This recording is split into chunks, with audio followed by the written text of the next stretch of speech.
In this video, you'll learn how to log out of the Robinhood app efficiently. This guide will help you navigate the necessary steps to ensure a proper logout process. Begin by opening the Robinhood app on your device.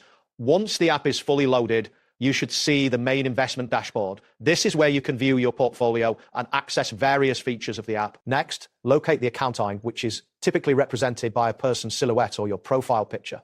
This icon is usually found in the bottom right corner of the screen. Tapping this icon will take you to your account settings. After tapping the account icon, the account menu will appear.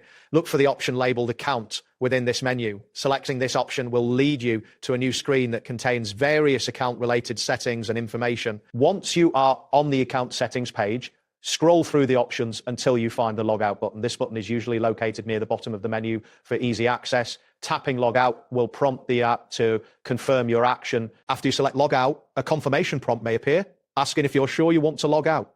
Confirm your choice to proceed. The app will then log you out, and you will be redirected to the initial login screen, indicating that the process is complete. It is important to ensure that you are logged out, especially if you are using a shared device. Logging out helps protect your account and personal information.